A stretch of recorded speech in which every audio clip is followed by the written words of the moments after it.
आपसे मैं फिर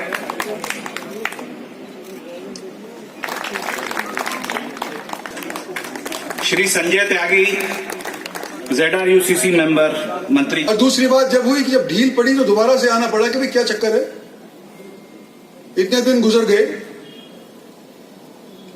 कंप्लीट हो जाना चाहिए था, काम क्यों नहीं हुआ। तो जब दूसरी बार आए, आज तीसरी बार उद्घाटन के तौर के ऊपर आए। धन्यवाद करना चाहता हूं मैं निगम कमिश्नर का, इन्होंने पैसे उपलब्ध करवाए।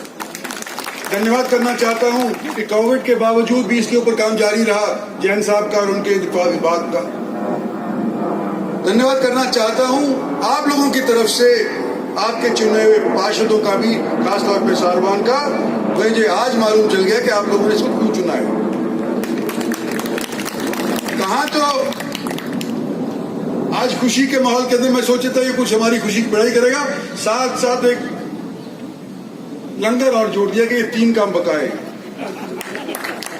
तो उनके ऊपर भी ध्यान देंगे।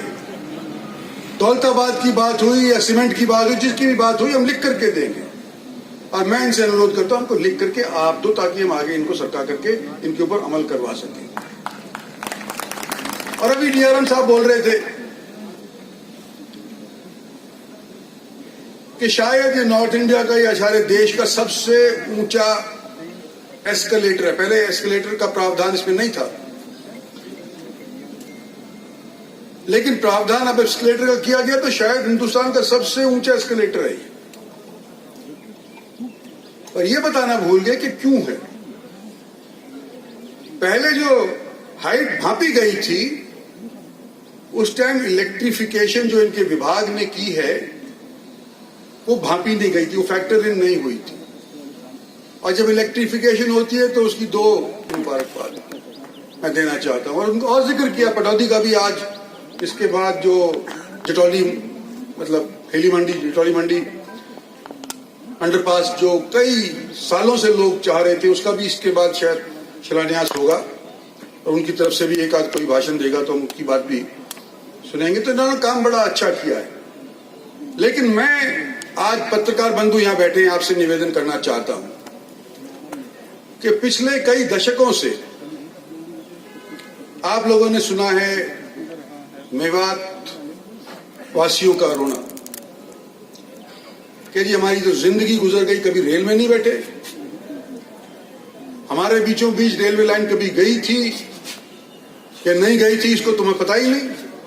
अंग्रेजों के जमाने से चला आ रहा है कि मेवात को रेल से जोड़ा जाएगा, लेकिन कभी जोड़ा नहीं गया। और जब मैं पहली बार मेवात और गुड़गांव का लोकसभा का सदस्य बना था, तो मैंने वायदा किया था, शायद उससे पहले भी वायदा किया था, जब मैं महेंद्रगढ़ का लोकसभा का सदस्य हुआ करता था, कि अगर मेरा बस चला तो मेरी सिफारिश से अगर काम हुआ तो मैं मेवात को रेल लाइन से जुड़वाने का प्रयत्न करूंगा। और ये 10 साल हो गए, 12 साल हो गए। बीच के अंदर कभी कभी थोड़ी बहुत खुराक मिल जाया करती थी, कभी अनाउंसमेंट हो गया कि गुड़गांव से नू से फिरोजपुर झिरका, फिरोजपुर झिरका से अलवर और उधर पलवल रेलवे लाइन से जोड़ दिया जाएगा। ये अनाउंसमेंट होगी भारत सरकार की तरफ से, भारत के उस टाइम के जो रेल मंत्री थे उन्होंने करी थी।